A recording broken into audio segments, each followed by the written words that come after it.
I can definitely see the point, or see that we're heading towards them being used in way more applications of what they're being used now. Travis Jack began as a hobbyist, but soon saw the potential of using drones for commercial purposes and created flyboy aerial photography. We do commercial real estate, we do promotional video, we can work alongside a licensed surveyor to do aerial surveying, both regular ground-based and air-based video. And companies like Amazon would like to deliver packages within 30 minutes using drones. And some say there's a great public safety benefit using drone technology. An ambulance racing to the scene of a medical emergency, like maybe a heart attack. Perhaps traffic is slowing its response. Perhaps it's miles away in a rural area. The probability of survival, if you go past 11 minutes, reduces to practically zero. Researchers say we ought to be using drones to send medical equipment like automated defibrillators to a scene. That way, an EMS dispatcher can help guide a person at the scene on how to use it while the ambulances are on the way.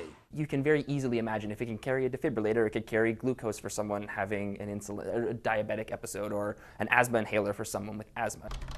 Undergrad Ben Rashnock is researching how that would be done, while his professor works on the bigger picture. There's a lot of debate about whether the drone should actually carry any medical equipment. Ava lets the ground personnel see what's happening while they're on the way. Ava, the aerial electric visual assistant, was developed by Olaris, a Raleigh-based company, and it can aid first responders. But the Federal Aviation Administration says not so fast. The FAA won't allow autonomous drone flights. Right now, a drone has to be within sight of its operator. And that's part of what's holding up the widespread use of drones. As the drone industry takes off, it's estimated it could be an $8 billion industry in the next 3 years as everyday uses soar.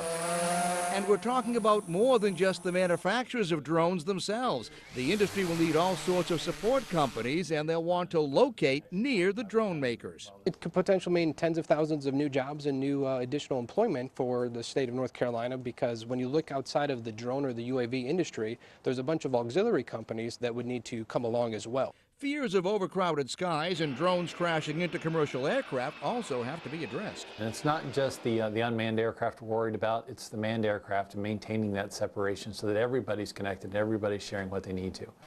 While drone developers and the FAA work on collision avoidance systems, this state is working on trying to become the center of the drone industry in a niche between toys and military drones. Where the industry is headed is more of a working drone, right? That is going to provide public safety resources, pipeline detection and analysis, swimmer safety along the coast to prevent shark attacks, things of that nature. So there is definitely a big disparity between what's currently available and what's coming to the market very soon. And Lucas predicts we'll start to see some of those practical applications coming into our lives in about 6 months.